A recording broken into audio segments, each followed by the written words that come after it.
Hello, Kirkomaniacs. Today I have a very special guest, but first, I occasionally get asked questions like, what got me interested in economics, or what got me interested in objectivism and Ayn Rand? And a major turning point for me was back in 2013. I had just moved to Los Angeles with my cousin, who is also an objectivist, and one night we were talking about foreign policy in the Middle East, and the next morning I wake up, I get an email from my cousin with these attachments. They were audio lectures titled The Rise of Islamic Totalitarianism by this guy named Yaron Brook. And being interested in politics and history, I really enjoyed these lectures, and I thought, I wonder if this Yaron Brook guy, I wonder if he has other things to say. So I looked him up online, and again, this is 2013.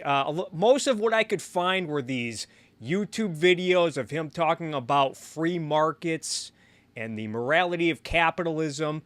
Also found those interesting, but occasionally he would say stuff that just sounded crazy to me at the time. I think I remember someone asking him in a Q&A session something along the lines of, without the government imposing minimum wage laws, wouldn't businesses and employers just exploit and underpay workers? And I remember him saying something along the lines of, well, before minimum wage laws, wages for workers steadily increased for decades while working hours were decreasing. So things were getting better for workers despite no government intervention. And I remember hearing this and thinking, what? No, that doesn't sound right. This sounds like the opposite of what I learned in grade school and college history. Then I would look it up, and then I would discover, the data kind of backs this up. This happened a few times, and then I eventually came to the conclusion that Yaron Brook sounds like he knows what he's talking about. And from there, I got more interested in economics and objectivism. Anyway, my guest today, if you're familiar with my YouTube channel, you should be familiar with my guest. I've only cited his books in many of my videos, including Equal is Unfair, In Pursuit of Finance, or In Pursuit of Wealth, The Moral Case for Finance, and this bad boy right here, Free Market Revolution. Got a signed copy right here. You guys should check this out, but Kirkomaniacs, please welcome my guest today, Yaron Brook. Hey, Kirk, how's it going? I'm doing fantastic. How are you doing? I'm doing well. Thanks. So, news reports are saying the Federal Reserve is raising the interest rates, and inflation has been a big part of the news for roughly the last year and a half. Do you think this has gotten Americans more interested in things like the Federal Reserve and the role of government in finance and money creation? No, I don't see it. Maybe, but I don't see it. It seems like Americans take inflation and the Fed is kind of metaphysically given. They're just out there. That this is just stuff that happens, and they go on with their lives. They're too focused on surviving all this nonsense than to really trying to think deeply about what is actually going on. And I think that the mainstream commentary on this presents it as, well, what can you do? This stuff happens. And don't worry, the Fed knows what it's doing. They never question the Fed, or they never ask questions like, why didn't the Fed see inflation coming? How can they make predictions today about the future when they clearly screwed up predictions in the past? Nobody asked those questions. So I don't get a sense that people are overly excited, they're worried about their own life, about their own ability to make a living next year. But I don't think they're thinking any more deeply about the Fed and what's going on in the world. Yeah, occasionally I get asked questions that I'm not sure if I'm the right person to answer. One question I've gotten was, how do we get from the system we have now with the Federal Reserve especially, but also we have FDIC and all of these alphabet agencies, and they're heavily entrenched in banking and finance and money, and they have been for well over a century right now, the government that is. How do we go from where we are now with the Federal Reserve and all of these government agencies to more of a free market? Well, I mean, the two questions there really, I think, or two levels in which you can answer that question. One is, how do you get to the point where Americans want to get rid of all that? So how do we get to the point where that is the political agenda of one of the political parties, or that is the political agenda of a presidential candidate, or of somebody who has the potential to actually execute it? And that, I've often said, is we need to educate people. We need to educate them about the evils of these institutions. We need to educate people about what is possible without them, and how much we're losing by accepting the existence of the Fed, and how much richer and better off we would be if there was no Federal Reserve and there was no FDIC and there weren't any of these agencies. So that's kind of an educational track. And then the second question is, okay, once you convince everybody, what is the mechanism by which you get rid of the Fed, get rid of the FDIC, and get rid of all of these things? And that needs to be thought of. It's the answer is not obvious there. There has to be a transition period in which we slowly eliminate the Federal Reserve. I think there has to be some kind of sunset. And the same with the FDIC, and the same with most of these regulations. You can't just tomorrow make them go away. That will just create havoc and difficulties of people functioning under a rule of law when the laws are changing so dramatically, so quickly. But it's doable. There's a lot of thinking that's already been done on how do you move from the current system of the Federal Reserve to, let's say, a gold system and then a free banking system. And the free banking system, once you move to that step, you would have to start reducing FDIC slowly, but after a certain number of years, it goes to zero, allowing the industry to come up with alternatives and allowing maybe a private insurance market to rise up to replace federal insurance. But at the same time, you have to eliminate all the regulations that constrain the different activities that banks engage in, and get rid of, you mentioned FDIC, but every bank in the United States today, a big bank in the United States today, is regulated by at least 7 different regulatory agencies. 7, right? FDIC is just one of those. You've got the Office of the Comptroller of the Currency, which is established during the Civil War in order to manage the fact that the government was issuing currency then for the first time in American history. And then when the Civil War ended and they stopped doing that, the Office of the Comptroller of the Currency stuck around. And today it's one of the main regulators of banks. The FDIC, the Office of the Comptroller of the Currency, the Federal Reserve, the SEC, state regulators of banks, the Consumer Protection something agency. I like to call it Elizabeth Warren's baby. And then there's a systemic risk agency. So there's 7 different government institutions responsible for regulating every bank. 6 if you're a small bank, 7 if you're a big bank, 5 if you're a privately traded bank. So it's super ridiculous, complex. And how do you get rid of all those regulations? Well, somebody would have to come up with a plan. It wouldn't be that hard, but basically you eliminate a chunk of them every year. You'd have to do it in the right order, not to completely disrupt markets, but it's all doable and not that difficult. And the rewards for it are hard to describe.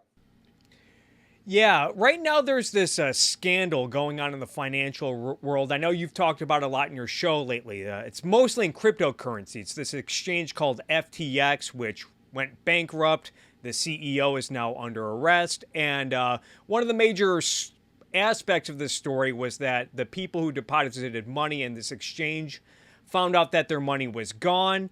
And there's a lot to say about this story, but I've seen a lot of people say stuff like, see, aren't you guys glad we have a Federal Reserve and FDIC? Without these wonderful institutions, this sort of stuff, it might happen every day. It could happen to you. You might just wake up and your bank goes poof and your money goes poof. Thank goodness for the system we currently have. What do you say to people like that? Well, the system we currently have is fake. It all sits on a bubble of government regulations and government controls and government supports and government subsidies. It is massively expensive relative to the benefits we get. And what it does is it crushes real innovation. And therefore, when you get innovation like crypto, it happens outside this system and probably makes crypto significantly less stable and significantly less beneficial to the economy than I think it would otherwise could and really should be. But also, I would add that the reality is that when you structure a banking system properly, even without deposit insurance and all these regulations, you get phenomenal outcomes, and you don't get the kind of behavior from FTX. It's interesting. The FTX kind of behavior, the fraud, the outright fraud that is committed, usually, I'd say almost always happens in highly regulated industries. And it's not the lack of regulation, and I consider finance a highly regulated industry, even though you could argue the crypto space is not. But every other fraud and problem and financial disaster, including, for example, the financial crisis of 2008, all happened in highly regulated industries. So the fact that it happened in an unregulated industry doesn't say anything about what would have happened if it had been regulated. And then finally, when banks are unregulated and properly allowed to grow and to serve customers, you don't get this behavior. So the two freest banking systems in the history of mankind, as far as I can tell, were the mid-19th century banking system in Scotland, and then most of the 19th century, early 20th century banking system in Canada.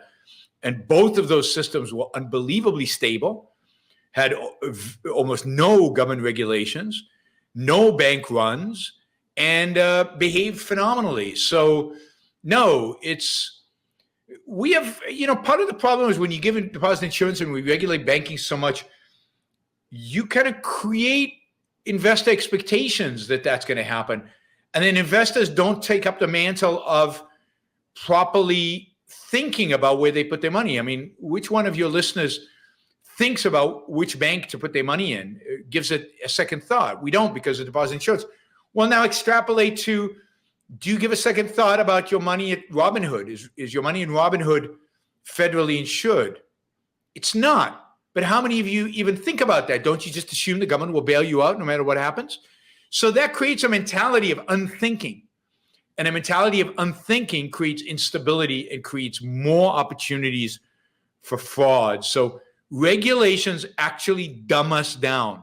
They make us stupid. They make us dumb. They make us unaware of risk. And you can see that playing out over and over and over again. So buyer beware actually is a great strategy because it makes us focus on what we're buying, what we're investing in, what we're doing, with the acknowledgement that nobody's going to swoop in and bail us out if we make a mistake.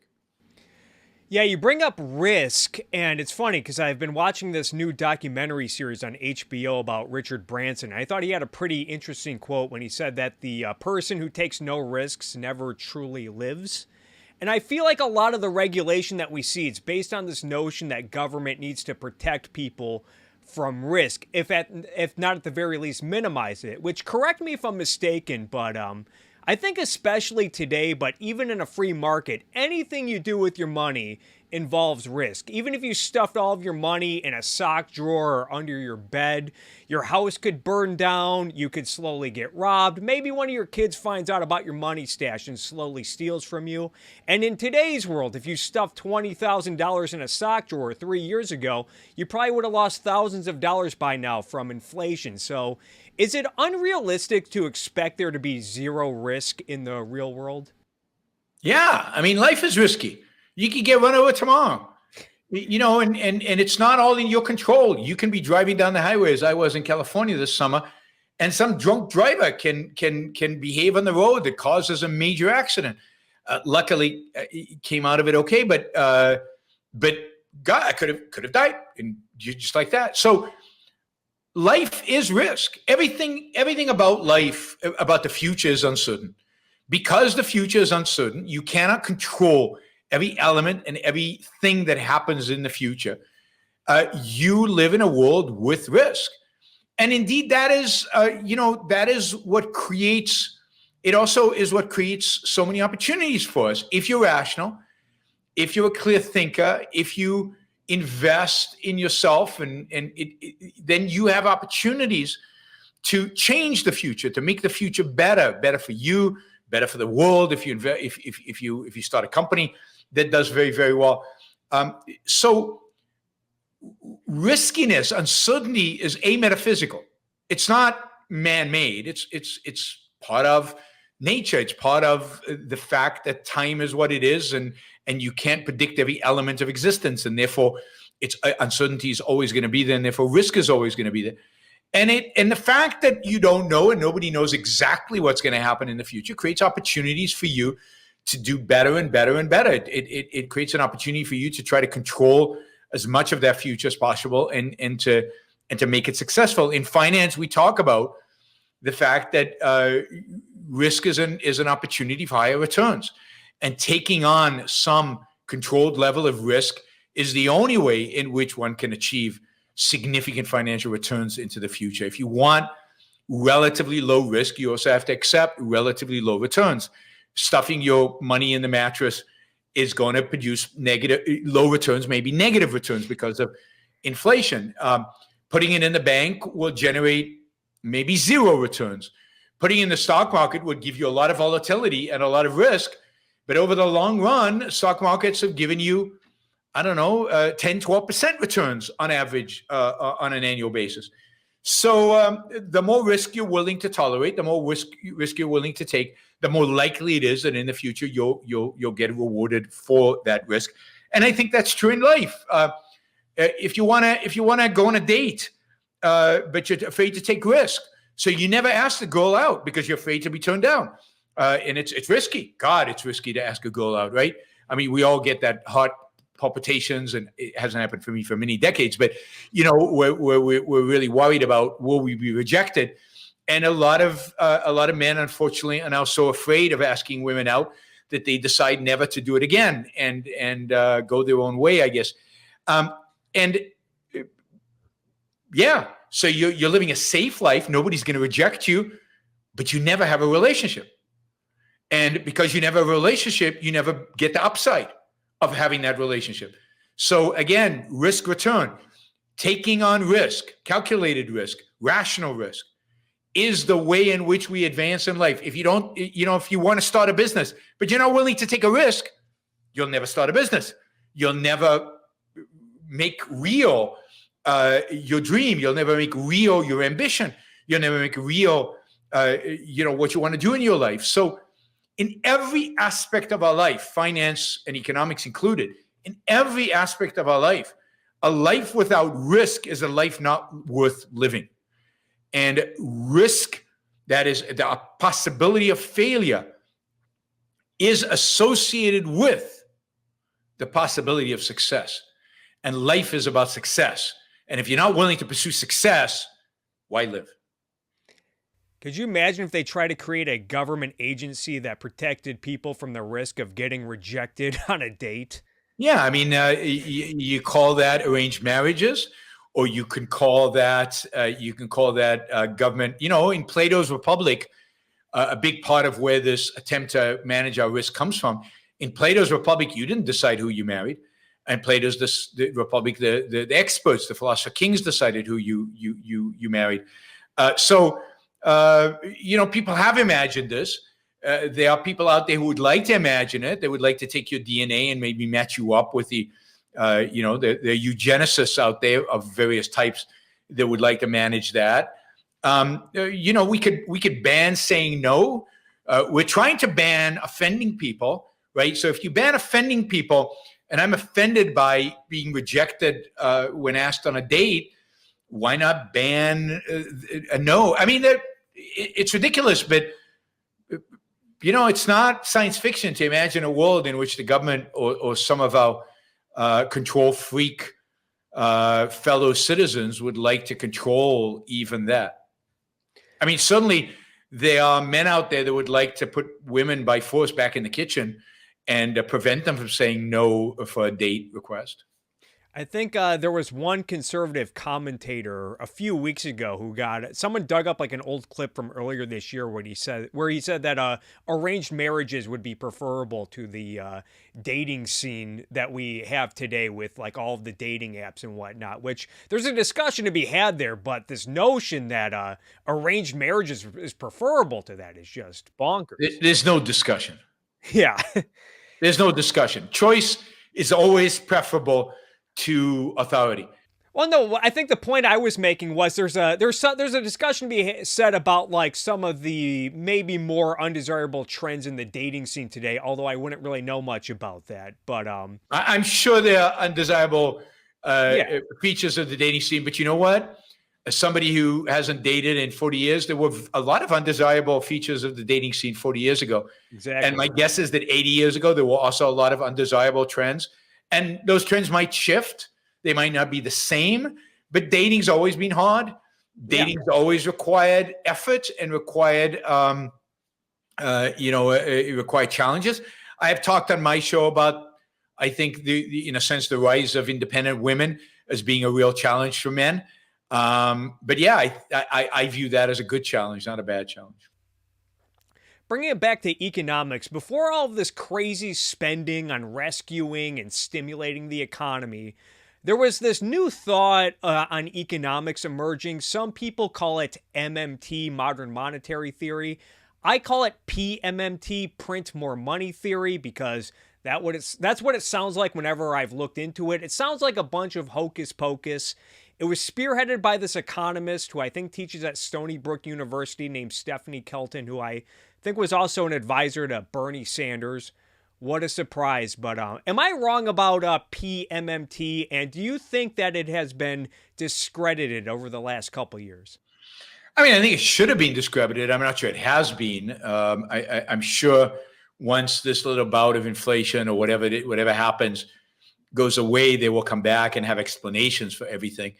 I mean, Stephanie Kelton is not the originator of this, and she's not particularly the best proponent of it. She's the one who I think has done more maybe to popularize it than anybody else because of affiliation with Bernie Sanders and affiliation with the left.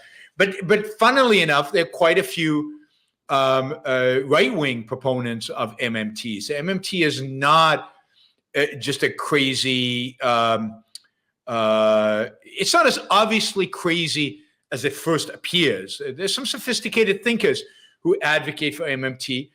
And the challenge with MMT and the challenge with economics generally today is that the economy is so, because of fiat money, because we have a money system that is unhinged to anything real, unconnected to anything in reality, and because in spite of that, we've done okay.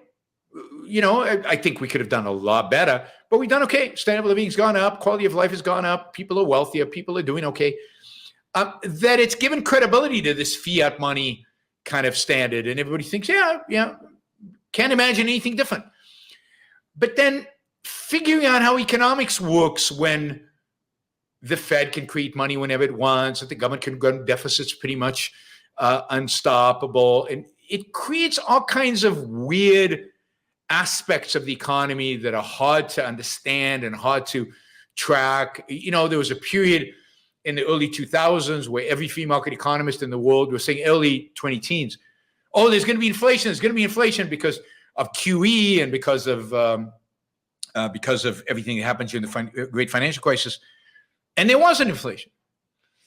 And it seemed like in a superficial kind of way, the government could print as much money as it wanted and nothing would happen.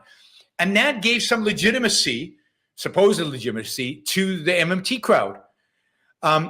Yes, so it turns out that some forms of printing of money, some ways in which it's distributed, like happened during COVID, do create inflation. Okay, I'm sure they'll have an explanation of it. But as long as the government can print money, economists have an incentive to come up with theories to explain why it should be able to print more. As long as we're all fine with the government having its hand on the neck of the economy and controlling every aspect of it, there will be economists who come out and try to explain why that's a good thing and we should give the government even more power to do it. And the fact that reality doesn't quite fit into those stories has never really stopped anybody. They'll keep telling those stories. And because economics is complex and hard to get your head around, it's going to be very difficult to convince people out there of the opposite, of something different. Yeah, exactly. I remember during the summer of 2021, I remember Robert Reich, and he still has these videos up on his YouTube channel where he was saying, don't worry about inflation. It's a bogeyman put out there by big corporations and conservatives. There's not going to be any inflation. And then like 6 months later, he was trying to scapegoat greedy corporations, and now he's calling for price controls and all of that gobbledygook. Yeah, and price controls that never worked in the past, that are clearly, clearly being seen not to work in the past. Again, nobody seems to call them on it. I mean, Elizabeth Warren was calling for price controls. Inflation is just a phenomenon of greedy corporations. It's on its face BS. But for most people out there, for the common person out there, it's not unreasonable to believe it. It's not crazy to believe it, and particularly given the failure of free market economists to do a good job explaining free market economics and to do a good job predicting what the economy is going to do in the future. So, I blame people like Robert Reich and Elizabeth Warren are evil, evading. They know, they lie, they make stuff up. This is a power grab. If they don't know that they're lying, they should know that they're lying. So I blame these intellectuals, but the fact that it's popular, the fact that people buy into it, that is, I don't know what one could expect given the level of economic education or general education that people have. I want to bring it back to cryptocurrency because cryptocurrency has been presented as an alternative or a solution to the fiat monetary system that we have.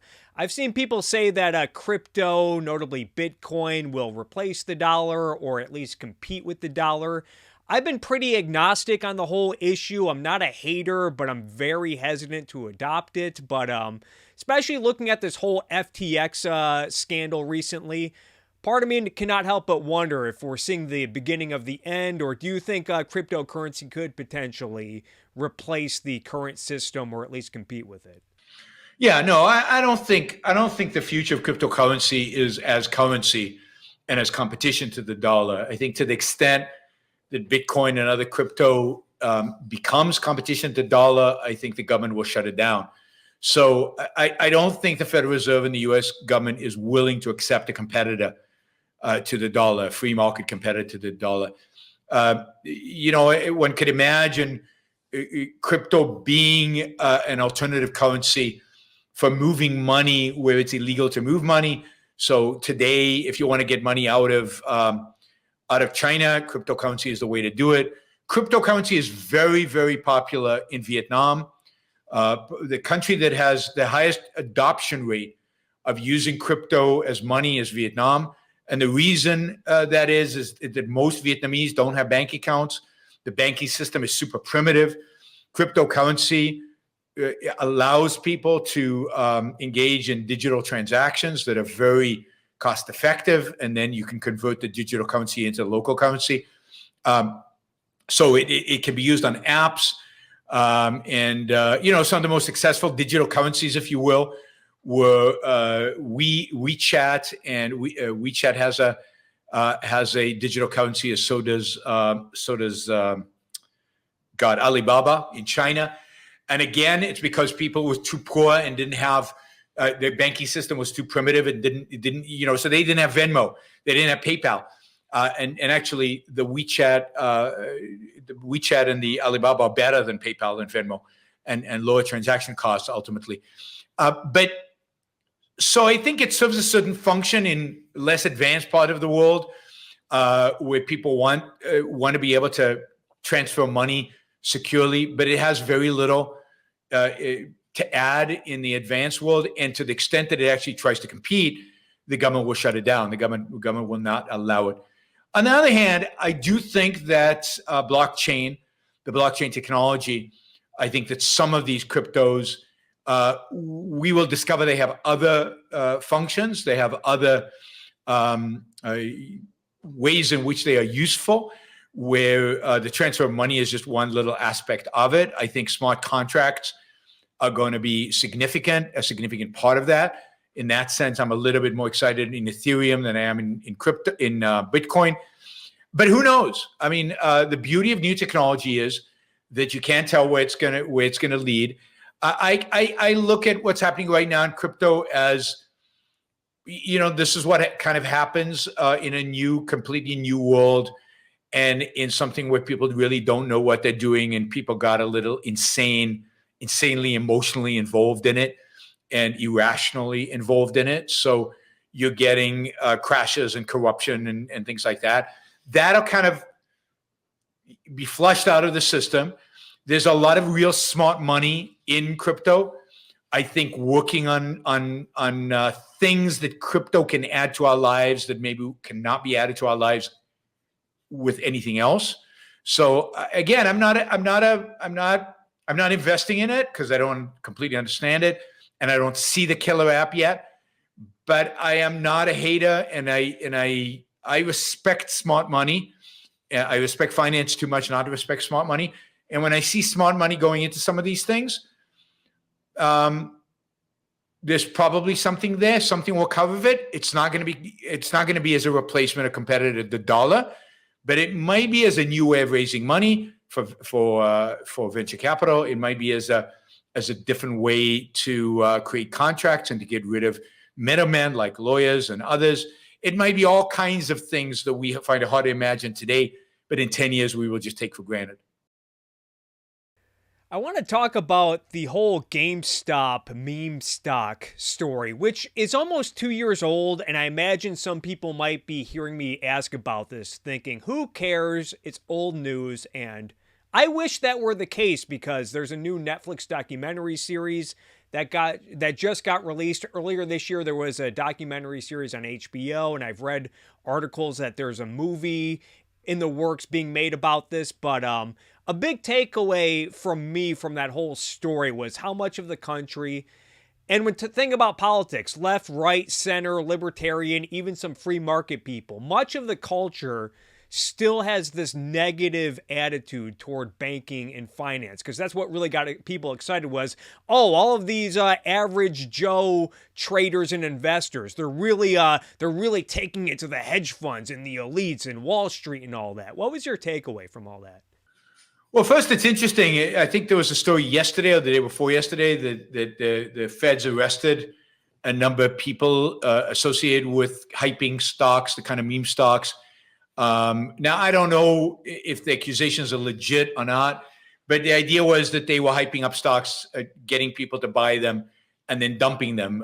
So hyping them up illegitimately with false claims and then getting them to dump them. So there's no question that some of the meme stock phenomena was people doing exactly that. That is, some people knowing exactly what they were doing, using social media to hype up stocks, getting those stocks up and then selling them and making a nice profit, and sitting back and watching those stocks tumble to earth. So that's part of it. But there was certainly in what was it, January 2020 or whenever this was going on, or 2021, I guess. Yeah. There was certainly an element, a strong element of nihilism associated with the whole phenomenon. It was about, let's get the man, let's destroy hedge funds. This is going to be the downfall of Wall Street. And it was associated primarily, I would say, on the far left and on the far right, on the wacky left and the wacky right. And here I include in the wacky right, the wacky libertarian right and the wacky conservative right. There was this idea that, this is we're going to bring the system down. We're going to crush those hedge funds, and we're going to crush Wall Street. I mean, a couple of things associated with that. One is it shows the extent to which people still hate finance, still hate the financier, who still despise it in one way or another. It's exactly what we've seen over and over again for 2,000 years. Nothing's changed. It was primarily so. I don't think that's what drove most people. What drove most people is a quick buck. They thought they don't understand finance. They had no clue about finance, and they bought this bizarre story that the meme stock promoters were telling. They're probably the ones that lost the most money at it as well. So it was a combination of short-term, emotion-driven, whim-driven, seeking a quick buck, with hatred of finance, with just stupidity and ignorance. And then, of course, yeah, right, they're going to bring down Wall Street. I mean, I was saying at the time, you guys are nuts. The biggest beneficiary of this are going to be the hedge funds. The biggest beneficiaries here is going to be Wall Street. It turns out I was right. There was a story just a few days ago that came out that called Icon, at the peak of the meme stock craze, was shorting meme stocks, and is still short those positions. Is still making money off of those positions. But he's made a fortune off of the whole meme stock phenomena. And Carl Icahn is, of course, an old-time, real investor who understands financial markets, who understands business, in a sense, like very few people out there do. I think a lot of hedge funds made a lot of money on the meme stocks. A couple of hedge funds lost a lot of money in meme stocks. But overall, Wall Street got stronger, not weaker, because of meme stocks. Quite the opposite of what what all these people thought. Financial markets are much more rational than what the meme stock craze suggested. And I was just looking at GameStop. GameStop is still high relative to where it started, but it's way off its highs during the craze. And it's heading lower. Financial performance for GameStop, in spite of the fact that the meme stock craze allows it to raise capital at a very low cost. They've invested that capital. They've redone the company, and it's still pretty pathetic. So I'm not surprised Carl Icahn still has a short position on GameStop. Yeah, I remember reading at the time that there were some large financial firms that were making a killing unloading their GameStop and AMC stocks. Meanwhile, there were also a lot of these horror stories from average Joes who were putting their life savings and spending tens of thousands of dollars on GameStop and AMC stocks, and they lost a lot of money. Meanwhile, and it's real unfortunate. But with that said, I think this alludes to a point you mentioned earlier. Is the culture perhaps ready for a free market in banking and finance, or is the real battle philosophy and not economics? No, I don't think the culture is ready. I mean, the culture is so ignorant still, and so unable to think that it's not ready. I think the meme stocks was a good illustration of this. What was it? The demonstrations against Wall Street in 2009, 2010 were good illustrations of this. The fact that even the Tea Party ultimately turned against finance and against capitalism, and that the Republican Party is now so antagonistic to free markets suggest otherwise. No, I mean, what we need still is to beef up our understanding and our education around the values necessary to sustain a free market economy. And that means rationality, and that means self-interest, rational self-interest, and that means individual rights and property rights. Only when those are respected will you get a real effort to bring about real changes, to bring about a true free market, a true implementation of capitalism. You said the Republican Party is abandoning capitalism, but, I see a lot of movements on the so-called right, like this national conservatism movement. I mean, they say they're in opposition to the left and the socialists. I mean, aren't they all about free markets and capitalism and whatnot?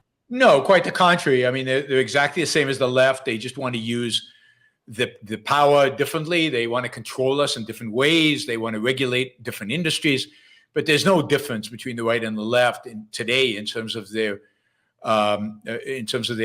anti-freedom, anti-free market advocacy. And if you look at the National Conservative Manifesto, they clearly want to use the state to manipulate the economy to benefit some nationalist interest or some other interest.